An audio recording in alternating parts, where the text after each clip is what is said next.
Matur sembah nuwun. Leren sik ya, Truk. Nggih. Goro-goro Mas Garing. Wah, jan ora krasa nyambut gawe yen kesemangaten nganti yahene lagi gara-gara. Ayo.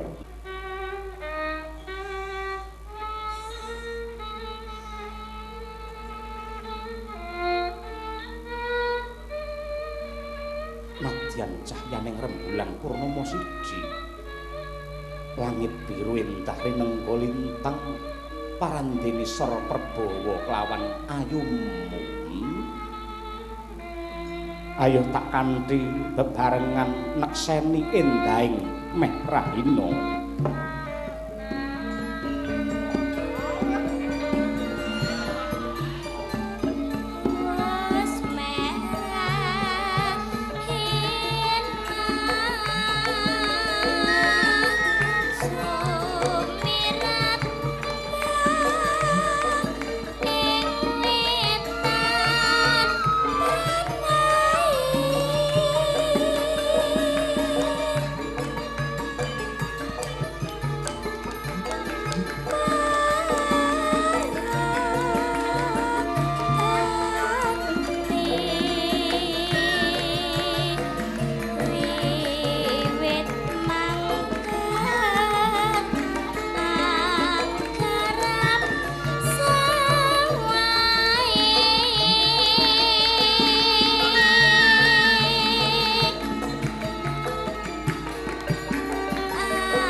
Genduk Safia suarane apik, gamelane ya becik. Iki tilarane Suwargi, Pak D Karang Pandan, ya tilarane Pak Kondang barang. Sone ya apik kaya ngene. Wah, jos temenanan. Matur nuwun, matur nuwun. Kanca-kanca wah temenanan jenenge Madangkara iki angger bacutan iki kaya Honda ki lho, Truk. Saya panas saya. Bar kuwi medun mesin. Nggih, sembah nuwun. Nderek nyelani wara-wara menika Pondok Ungu Permai Bekasi Utara. Wonten pagelaran wayang kulit dengan dalang menika kadang kula sepuh Ki Sri Kuncoro Brimob kalian putranipun Ki Barata Wicaksana pada tanggal 25 Juli 2026. Oh nggih, monggo mangke berbondong-bondong. Nggih. Ya, Mbak Lisa, Mbak Mimin Apri, ayo nggih, Mbak, ayo. Karo Mbak Kesi, ayo Mbak, ayo. Loh, duet ke mau lho, ali-ali mau lho. Ayo. Ana sing ngersakake kok ya. Nggih. Nggih. Mandap mriki. Cekam mboten mriki. Jumeneng niki, Pak. Dalem? Jumeneng. Okay. Ayo. Jumeneng. Ayo. Kaya ngerti lah aku Jumeneng. Ayo. Nggih. Bu, Kakak nopo kersa Jumeneng? Aku Jumeneng. Ayo. Ayo. Ketuaran Elisa. Ayo sayang, tak ladeni ayo. Monggo, ya nggih. Bebas loh Mbak Lisa, kesana lagi nggak apa-apa. Di sini dulu aja Yang biar penting dekat bisa kita. menghibur kok ya. Iya. Aku ki jane lek ngadeg ya wis ora pantes lho, Pak. Awak aku wis jebrot sakmene gedine iki aku ora pantes. Sing ngomong sapa? Sampe nek lemu ngene masalah. Cara prau ditumpaki rauling malah ngono. Pak Kaji, astagfirullahaladzim. Aku ki ya minder omonganmu ki lho. Iya. Minder ambek Elisa. Piyayine jan cantik, awake lencir kuning, bodine body slimming jan pah. Lah saiki, Ayo pancen body streaming kuwi. Kok body lo benten lo ibu itu udah putranya udah berapa? Anakku 4. Tapi masih bagus menjaga segini itu luar biasa. Lah lo kan belum gitu loh. Oh iya belum. Iya. Jadi ya umum. Umum Mbak Elisa saiki rong anak-anak dadi pomo bodine sik swimming pool iki. Swimming pool kolam renang ya. Ayo. Minangkani pamundutan nggih. Iya, adikku sayang. Mbak Yu. Elisa jarak tenan. Ayo tenangane. Wis ndak apa-apa iki mumpung ketemu ning panggung. Pak Cahya Kuntadi iki wis pirang-pirang sasi gak ketemu awakmu. Munggah kaji iki rumah saku tobat ning malah kumat. Apa enek bojo iso ngelokne kaya ngono lho ayo. Lho diguyu Pak Eko Bilowo lho. Ayo. Guyon. Ayo guyon. Maksudku jenengan iki tak unggahne kaji, muga-muga ya dadi kaji sing mabrur tenan. Iya. Sampeyan preso gak tandane kajine awake dhewe iki mabrur iki ora mung nalika awake dhewe kuwi ibadah ning tanah suci salat sak bendina iki ora. Awake dhewe iki diukur mabrur lan orane kuwi wis mulih nang omahe dhewe, kelakuane awake dhewe saben dinane piye. Contone sing sadurunge awake dhewe sedekahe mung paling 5%, engko iso mundhak 10%. Sing sadurunge kuwi tukang jaraki sinden jual-jual karo sinden, mulih munggah kaji kudune ora njawili sinden. Mangga nembang lawan buke sih malah tekan dindi ayo malah mejang sing lanang ayo. Kuwi mung conto lho Pakmu. Ning asline aku ya ikhlas sakjane. Tenan ikhlas lho. Rasul kae ya garwane akeh sebagai bentuk penyelamatan wanita dikala itu ketika zaman perang. Ngono. Sampeyan gak pengen? Apa? Ya kuwi mau. Lah kono piye aku? Arep edan ora. Gini ya toh jare aku Mbak Gio ki mau ayo. Yo Bu Kesi ayo. Yo. Ayo. Kula rumiyin, Bu. Iya no. Waduh, nggih. Permisi nggih. Kula. Aku bayang nih anu terus permisi sik ngene. Lah jangan harus kayak gitu. Tekan dolan lho, dolan. Ayo. Kita ya Pak Eko seneng ngene ayo. Seneng guyu terus ae. Izin Romo. Nggih. Jenang kula kelele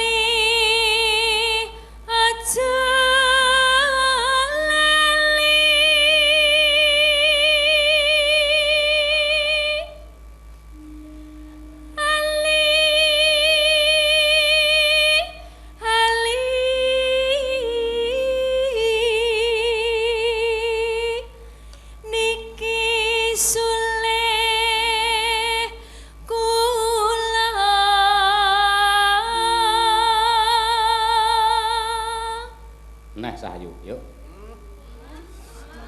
Aku gimana gitu langsung makser gitu. Loh, takono karo sing mirsani. Ayu napa mboten? Oh, aku iki witing klopo kok ya. Ayo nggih. Ayu, aku ngerti kok ning chattingan kayak Nadia Arina ngono, ya ra. Konangan, Kok ngertes, konangan. Bu?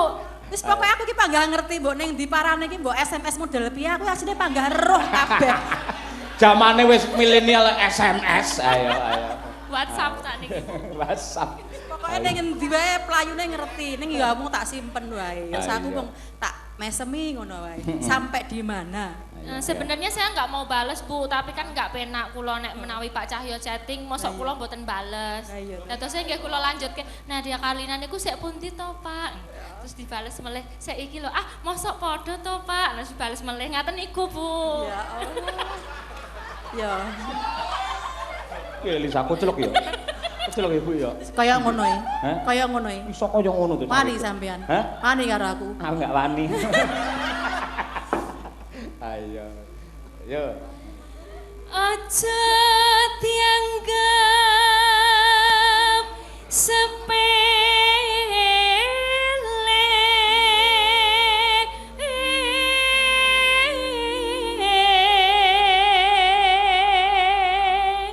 Monggo Bu Sukesi Bermorawati. Wani karo Imam. Wani karo Imam. Enggak. Enggak wani aku. Seneni karo Inces Aprilian. Ayo kan Mbak Banci ning wah gedhe ning ngene ayo. Angkat besi ya ayo nggih. Ayo. Matur nuwun dalu niki ingkang sami mirsani kuwatah sanget Pak Dalang. Jan Rama Eko Bilowo niku jan pinter sanget lek ngremenaken atine warga masyarakat wonten ing Bekasi. Paguyuban Surukupeng Padepokan. Nggih. Nggih. Nggih Mbak Elisa. Paring sedekah dumateng para warga masyarakat niku ganjarane swarga lho Rama. Ning saene mengke nanggap Pak Cahyo niku mboten namung pisan. Ping papat. Ping papat lho, ping telu, Ding. Lah mau wis ngendika karo aku. Pripun? Engko bakale ping 3 ning DP-ne kan wingi lak rekeninge sampean. Arep langsung rekeningku ngono dadi. Bahaya Terus nek bar kuwi sampean. tak pindah ning rekeningmu sayang. Alah. Ngene mekrok pisan ora ayo. Ngerayu. Ayo. Matur Arep nuwun mabur Rama. pisan ayo nggih. Matur nuwun Rama. Ayo. Awas tenan lho. Sampai ndelekke duit sak peser pun awas ditenono. Biasanya dalang niku ngeten Rama nyuwun sewu. El ngene lho El. Iku Pak Cahyo iku kadang-kadang lek bar tanggapan ngono iki duwite iki ora langsung bruk 100% diwenehke aku. Mungkin 90% diwenehke aku. Yang 10. 10% iki dislempetke ning gone blangkon niku lho El. Nggih niku mengke biasane ngumpulke yoga-yoga. Ora enak lho, blangkon-blangkon. Diajake soto. Ora ning kene ning sabuk ra roh kowe. Walah. Dibadarke. Mosok karo yoga aku bayarono cah izin ora. Diguyu karo lukis, mongko lukis mangane sithik. Ayo. Ya bukan sih.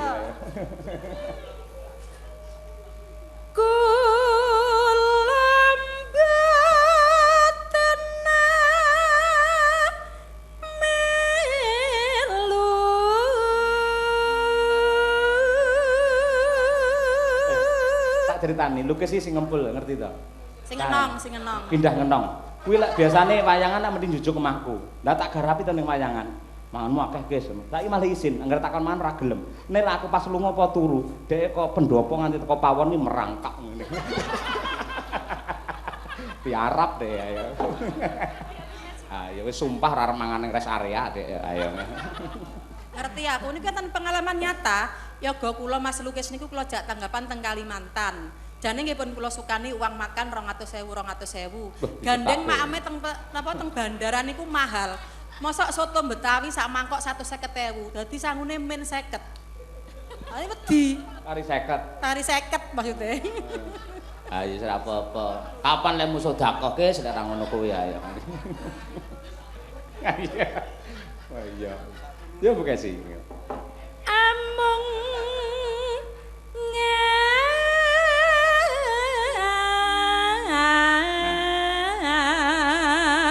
hati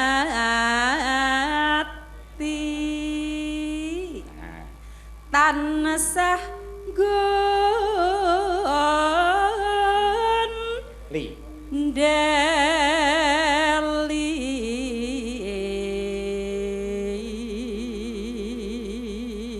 Ngaten niki kok panjenengan insecure toh Bu? Saya itu sebagai muda yang masih polos perlu mempelajari cengkok look yang gini itu loh. Loh, aku ki yang- sing marah ya Pak Cahyo. Oh. Saben bengi aku diluk-luk ra gendah lho, El.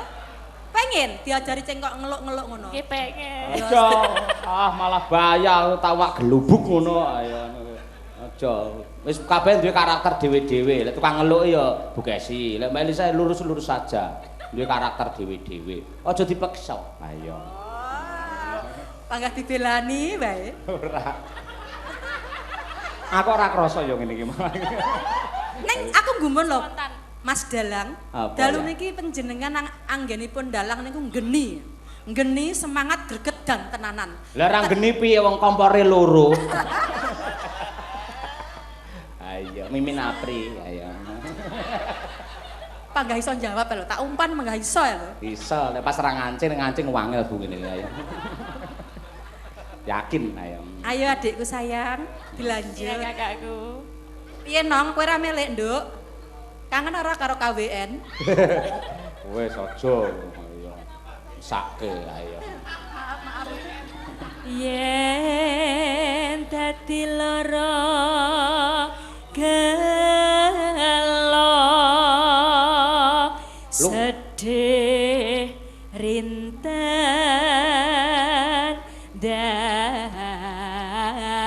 dalu.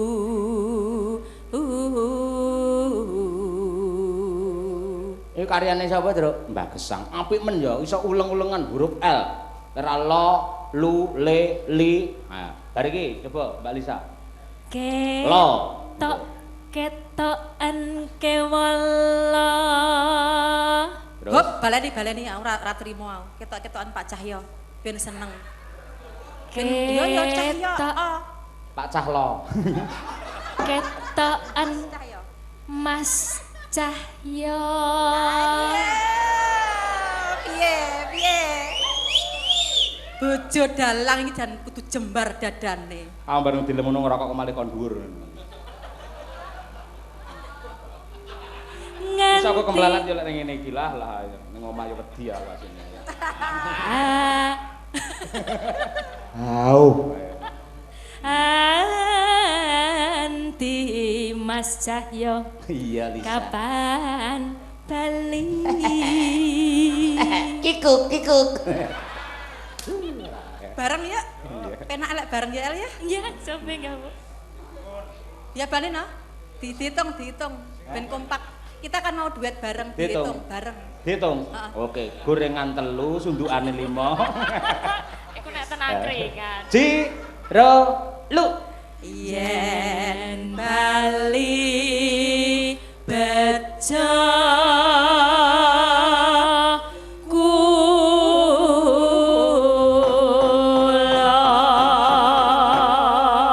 Tepuk tangan para lenggah dumateng dua artis. Ya.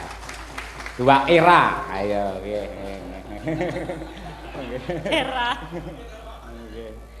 Saurunge lair Mbak Elisa, Mbak Mimin Apri iki melejit kan ndi Bu Luar Kesi. biasa Bu Kesi menika. Lah ya to Idola El, semua jaman sudah. semono lho El. Nggih. Jaman sik gandrung karo aku nyindeni suwargine Mbah Hanom Suroto disusul ning Kediri. Nyindeni Mbah Mantep Sudarsono Suwargi ning Nganjuk, disusul. Nyindeni Pak Purbo disusul diam-diam. Saiki ketok apa mbiyen ketok apa? Mbiyen aku ketok cantik barengan ning awakmu aku ora kanggo lho El. Tenan iku, mbok ngelingi jaman semono iki lho HP musik Nokia 12 kae. 12. SMS. Tunggu tekan esu. Ayo. 8010. Ayo. Wis ngono kuwi ya Bu Kesi ora. Nggih. Ayo coba sinten riyen iki? Ngagem aliku pamriye aja lali marang aku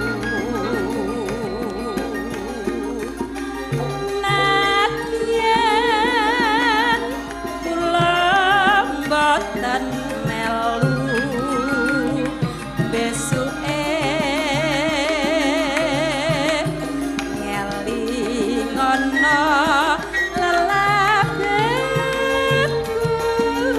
harus alaso yo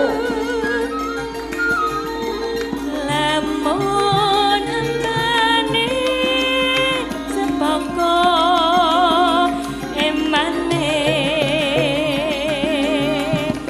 ambung tansah gawe juwa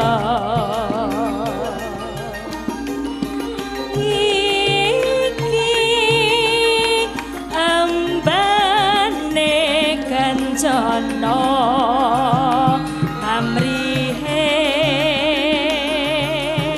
tansah manggio raharja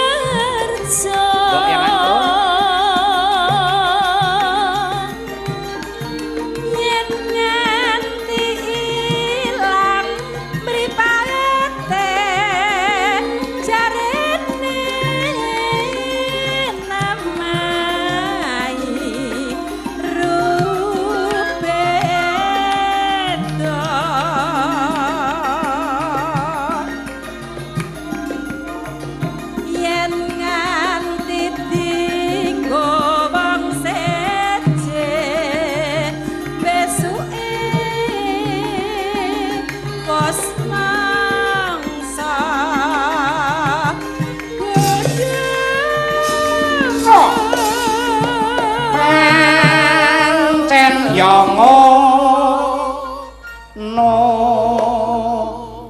tembang menika ugi kula aturaken dumateng Bu Sri kalian Pak Jono, masyaallah tebih saking Surabaya iso tekan kene. Ayo jan matur nuwun katresnanipun. Ya.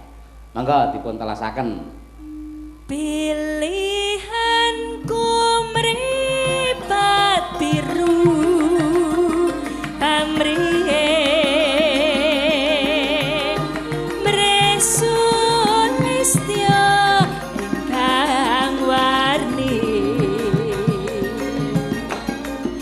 yen ta kon isi atiku besuke mreksa nono ali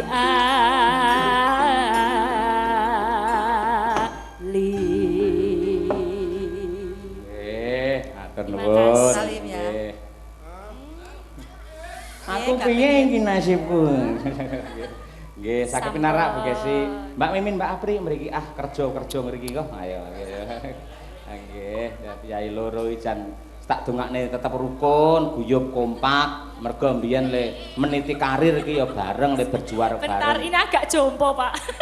Sapa? Iki lho, tak kira sing jompo iki sing kono bol sing tengah. Iya. Oh, alah. Iya, yo. Iya, alah. Bisa enggak? Jenenge sinden beler wegan kok kurang dadi cepet jompo. Tukang ngelok-ngelokne ya Mbak Mimin ya. Lanjut wae kan energik lah. Gusti Allah karena omongan itu adalah doa. Senenge April deng jare kok kesel banget ya, kok ngantuk banget ya ngantuk tenan, kok kesel ya kesel tenan. Omongan itu adalah doa. Padahal gak boleh nyebut ki kono lho. Piye lho kok iso dadi aku? Min Sukimin. Kan kok kedok. Ning anyelake. Suwan malih Mas Petruk Mas Gareng Mas. Panggih wanci gara-gara Mas Bageng. Nggih. Wancinipun roh gara-gara sa. Lah suamiku kok hilang. Kok ora ngejak aku. Wah, wis. Dengarkan, dia muak. Angger ira aku ngadeg kok gage-gage golek kamar mandi ya. Artayamum ya. Kok tayamum. Nggih matur sembah nuwun ingkang nenggani adicara ringgitan dalu punika ngantos sak yaketen kula dongaaken rezekinipun lancar. Amin. Berkah barokah utange lunas. Amin. Garwane sansaya gemati. Amin. Terbuka, transparan, ora selintutan. Karena dari kebohongan-kebohongan kecil akan muncul kebohongan yang lebih besar untuk menutupi kebohongan sebelumnya. Ya Mbak Mimin kata-katane bijak kabeh lho. Lah nggih. Mutiara kabeh lho. Nggih. Sampeyan kudune meguru tenan lahir batin karo Mbak Mimin. Kula Ah. Mas guru kalih niki. Ah. Alah. Lho kowe iki ngentahi lho. Ana piyai apik kaya ngene ngendika kok ya. Gusti Allah ki mau adil.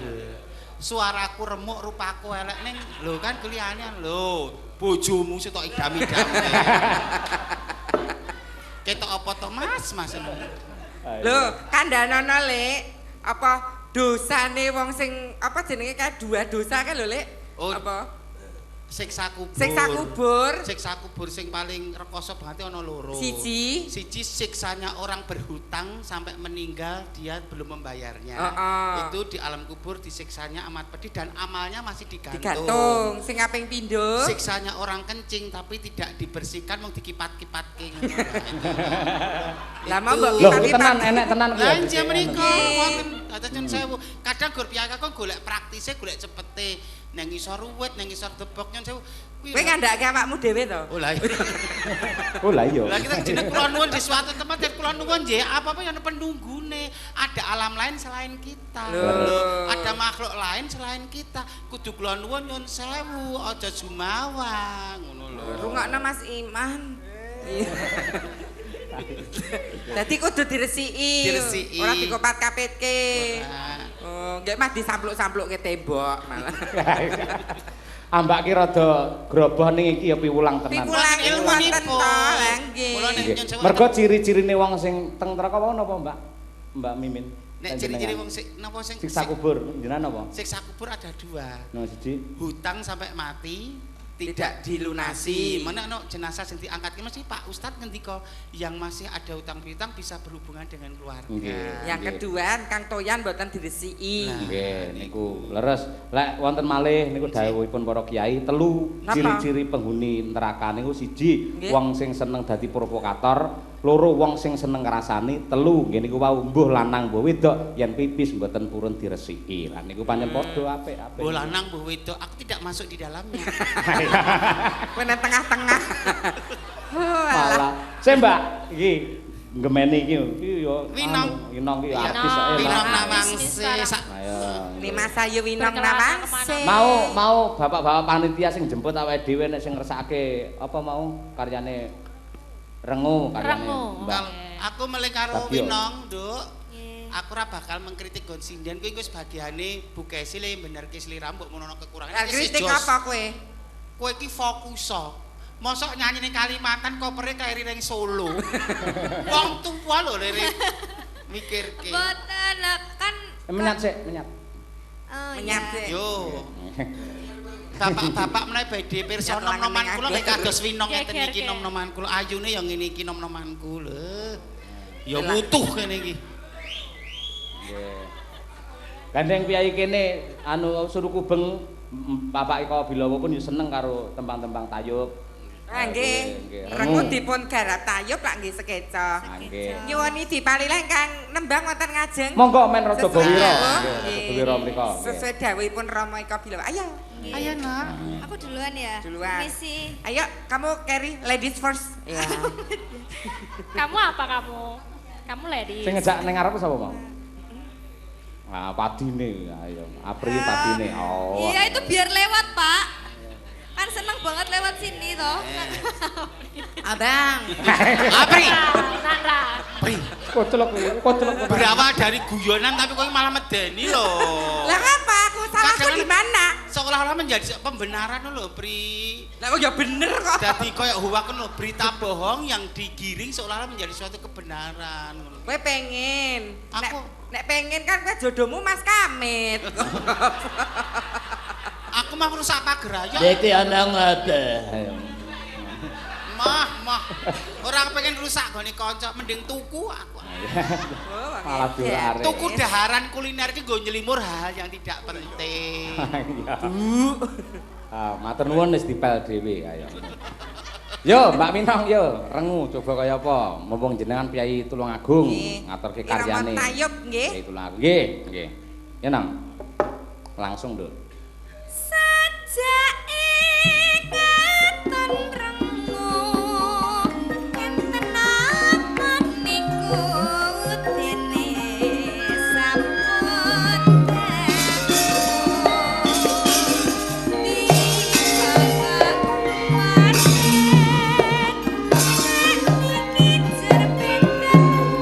Napa pancen sampun basa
Bocah Tulungagung luwese kaya ngono. Oke. Terima kasih, Pak. Nggih. Terima kasih Nduk Inong. Iya. Nggih. Terima kasih, Pak. Beda ya. Beda. Laku Winong mbak kok beda ya. Lah nek Winong ra nek sing ewoy-ewoy kuwi nek sing ewoy-ewoy. Ya beda. Maksudnya semua itu cantik dengan versinya masing-masing. Winong kan terbebas dari polisi tidur. Apri, ket mau lho dari awal kowe menghancurkan karirku. Lah kowe kan mbok padake Winong kira ya wis beda. Mudaku dulu seperti itu. Mudamu. Tahu nom. Campur diobrak-abrik kanca-kanca aku ya. Tapi gentas niki Mbak Birgita ya, Nduk. Ya ndak bir kita ayo. Kula tak nyuwun izin ngaturaken karyane Mbah Sukron niki jane seger, sae, tur niku fakta sering terjadi di dalam keluarga. Nah niki dipun cobi dipun aturaken teng mriki. Nyuwun izin. Kenapa? Tembangipun sakit nyatu di sini. Sakit nyatu di sini. Aku Yeah. ya kangen lagu iki sakit nyatu di sini. Sakitnya tuh di sini. Sing Nggih. ana sagopi ngono kan ada sagopi. Iya.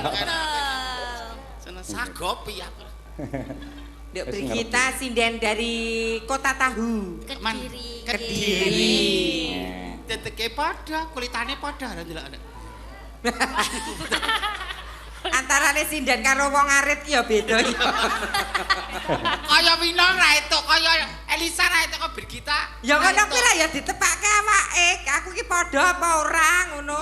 Padane sambel kuwi iki tomat, iki lombok, iki terasi. Aku canene lalere ya. Iya. Iya. Elok ngakoni. Malah ora. Mangga dibawani, Nduk, Birgita. Nano. Ayo. Oh, sakit. Sik, ngen oi kurang dawa. Oh, njaluk parah anu Mbah Imente. Oh, oh sakit, oh sakitnya. Kowe ki Oh itu ada oh bahagia. Hah? Oh ana sing kagum. oh lah. Sakit ya? Oke. Sing oh lho lah beda dadi. Kowe kaget. Ya ya padha-padha. Oh itu pendekatan terhadap lagu beda-beda ini. Nek lagune ki piye? Owe. Oh Owe iki sedih. Sedih oh niki. sedih. Mergo ngerti. Sakit. Nah, ngono. Kayak aku pas tercabik-cabik kok berasa ditelanjangi kan lho, Bri. Apa jenenge loratine ngono Ya saking sakite ya. Monggur, kowe ki owe mah kok wong lelaku malah. Apri aku bilang medali. Apri. Aku bilang medali. Ayo, Nduk. Ya, Bir. Oh, sakitnya tuh di sini.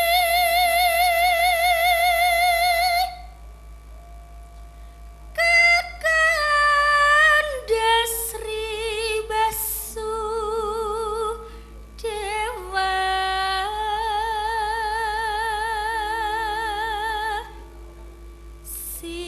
simpan gambar tak senono. Dadi sing lanang bojone kuwi nyimpen gambar, gambare wong wedok. Tur kuwi wong wedok kuwi kancane Birgita lah ngono kuwi lho ceritane. Piye Ora gitu. senonoh ngono ya. Iya. Mula kok piyai kakung do njeluk Mbak Min pap ngono ngepap. Apane aku ya ngono ki aku lho pap. Pap ki apa aku ya ngono. Gek didik bar Pak Pung kae to. Aku Ya ngerti, do pap pap. bareng. Kon ngepap pap apa kan ya jadi aku kan makanya pikiran kan anu ratakan semono to. Ya, Nyandak iya. lah cara aku. Basan dipapke kok Mas dipapke pohong gitu ya. Ya. Ini gambar taman Mira. Yang ini apa maksudnya? Tak lama semua tahu prahara negeri Madura.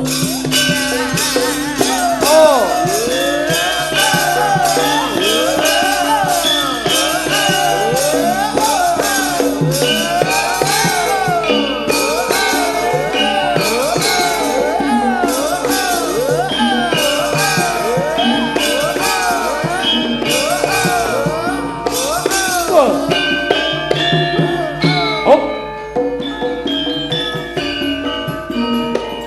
Oh Kakanda Sri Basudewa, tak kusangka, tidak kuduga cinta suci dilapisi karena kini muncul sakopi dia teman Amirah, sungguh berani berulah Sakopi. Pas. berani vulgarkan diri.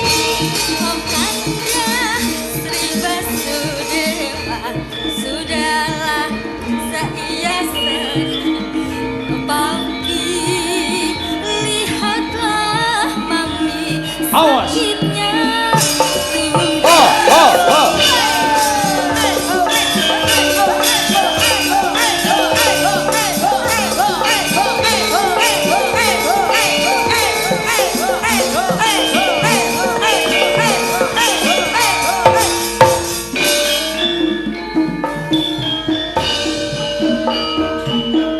Oh Kakanda Sri Basudewa,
sakit nyatu di sini. Nggih. Lak tenan ta? Apri sing gambar sing apa? Vulgar, tidak senonoh malah Apri. Pas vulgar mah Apri ki lan joget ning kene, bokonge tekan lubang buaya ngono. Iso. Dijumbuhke karo lagune kok. Aku ya iso kaya kowe ning ra tekan rasaku, Pri. Adat ketimurane ra tekan rasaku. Adune wedi nek anduke geser. Dukane Romo Eko, Mbak Mimin enggak pantas dengan secara etika jenengan sopan satune lebih ke depan ngono kuwi Romo. Iya pantese nata gamelan kok kowe ora Hanya. Setiap omong kula dintahi terus kalih Apri lho. Kok ya kepunjulen kok senengane. Mbok biasa bae ngono lho. Lah terlalu excited kok aku kok. Telek kok kowe. Nggih. Yo lanjut berdua. Ayo sisan Mbak Munasiro karo Mbak Mira. Ayo. Mbak Dian Munasiro kalian Mbak Mira Kirana. Mira Kirana, Dian Munasiro. Nganggo iki gawe enak engko, Nduk. Lah. Yang satu ada sini. Cantik semua. Cantik semua jenenge apik-apik lho. Nima Sayu Winong Nawangse, Brigita Ayu, Dian Munasiro, Mira Kirana, Elisa Orkarus Alaso, sindenok jenenge Sukimen. Paringane Rama kok. Paringane Rama kan nyamur laku dadi Sukimen kan dadi wong sudra ngaku jeneng Sukimen ngono. Asline kan Dek Kiki. Aduh. Iki Fatmala ayo. Rama kowe turun ke bawah. Turun ke bawah men arus bawah jeri tangise wong cilik kaya ngopo. Jangan asal bapak senang ngerti sak tenane sing dibucoke wong cilik apa nganggo jeneng Sukimen ki monggo Samudana. Iya. Asline ra kowe wong Korea to, Le? Heeh. Wong jenengmu kan Kim Min Soo. Ya ngerti walik Sukimen kok. Merek Cina Minsu. Kim Min Soo tunggale Jumali. Apa? Jenenge Cina Limaju. Limazu. Kim Min Soo. Apri. Aku lho tak wirang-wirangke ning daleme Kok Romo dira-irake Eko. jeneng apike kok ngono kok. Saya isu wong loro saya isu saya edan. Ketok asline ya ngono kuwi asline. Waduh. Wedine karo Satpol PP. Rama kula iki lho ketemu Dik Apri goreng panggung tok. Nek liyane panggung ra sudi nyawange mburuhke tenan kok. Jijik tekone iki lho ora seneng aku. Ora apik rupane tok. Walah. Pagelaran eloke kok ngene gek Rama Bilawa Lembah malah diblokir. Apri! Pak, isa episode. Kok akar japri beliau. Kok kowe aja. Apri sudah. Keep silent sudah. Kapri.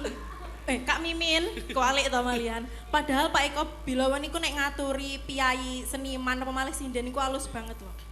Mbak, saged dinten menika derek kula Lho basane tertata Lah niki halus. jenengan dereng menghadapi Pak Brimob. Tasih wonten mboten tiyang niki? Lho, jenengan dereng nate mumpung wonge renek ya to dirasani ra apa-apa. Kasar. Kula riyen jaman tasih nang Jakarta niku leh ngaturi jan lembut sekali. Pripun? Cok, sesuk tanggal 5 melu aku ya. Ngoten niku lho. Lah nek aku digunakan ya sakit hati. Lah, Cok, ora ya aku duwe. Dupe kula niki wong etanan. Ning nate Lah kuwi racok iki. Lah Mimin ora cok cik kae. Janoke. Pak Eko niku saalus-aluse tiyang niku. Nyuwun duka nggih, Rama saestu nyuwun duka jeneng wong wedok kaya kula niku nggih to monggo mung bentengi diri. Ora sadengah wong lanang kabeh iso mbek aku lho nggih to kula bentengi awak kula dhewe. Nek kabeh telepon masuk ditampa langsung ditanggapi kaya ing pambudi kados kula menika. Wis lereno. Wong ayu ki ya tantangan ya cobaan. Kentir kok ora mari-mari. Apri kasar tenan karo. Ayo diaturake lagune malah tukaran dhewe ora seneng. Bancile tukaran malah keras. Bapak. Pak Cahyo, wonten pamundutan apa mboten? Lah apa? Eneng. Iki mau lumantar WA dulur-dulur Sencaki ngersakake Kusuma Wijaya. Nggih. Nggih. Dipenatelaken. Nggih, saking Sencaki nggih atas nama Cahya Kuntadi. Maka diaturake Kusuma Wijaya. Kusuma adalah bunga, Jaya adalah kemenangan. Tegese Padepokan Surukubeng tetap wangi dan indah untuk kemenangan Indonesia. Luar biasa. Dados. Dados.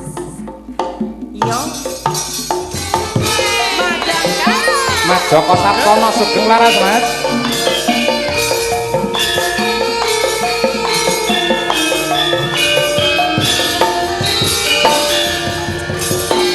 Mas Hengki ki bos.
Mas Bagus Tambun Selatan Sugeng Laras Mas.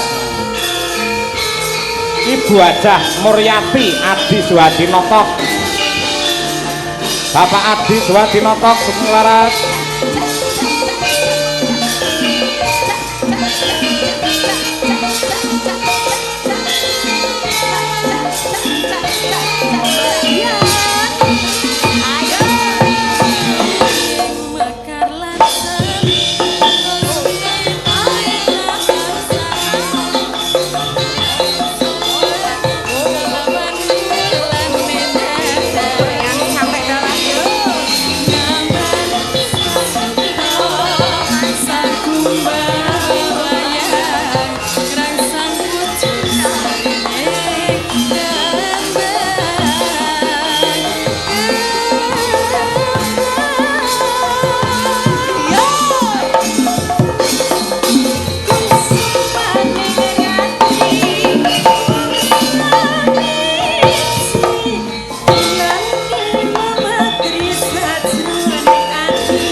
Dirgahayu Padepokan Guru Kubeng Sri Windu semakin menyatu dan selalu baru dalam membawa Indonesia lebih maju.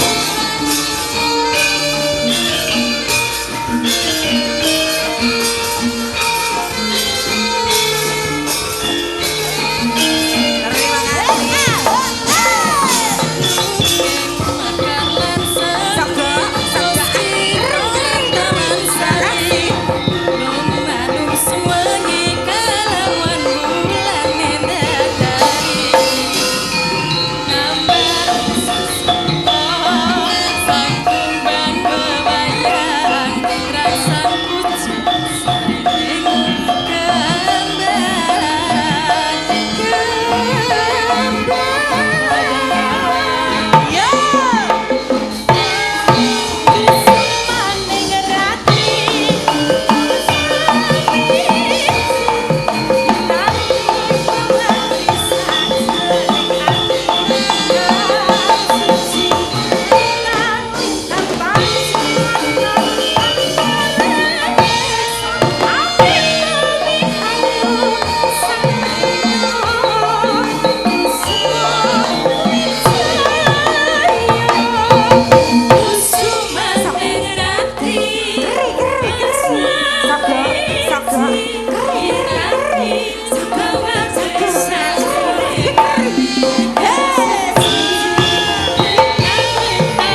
kasih, matur sembah nuwun dengan tanpa upami. Nggih. Suwuk lagu pas jam 3.00. Nggih. Pinter kowe ngepasne. Lho, piye to? Mbak Mimin, Mbak Apri, nggih. Mbak Elisa, matur nuwun panyengkuyungipun, nggih. Pandonganipun dumateng sedaya keluarga besar Padepokan Surukubeng, Bapak Eko Bilowo lan sedaya ingkang kepareng lenggah, mugi-mugi ing wulan sura menika dipun paringi bejo donya lan bejo akhirat. Amin. Titikane wong bejo donya akhir niku sepisan atine apik lan resik. Angka 2 lisane utawa ucape alus.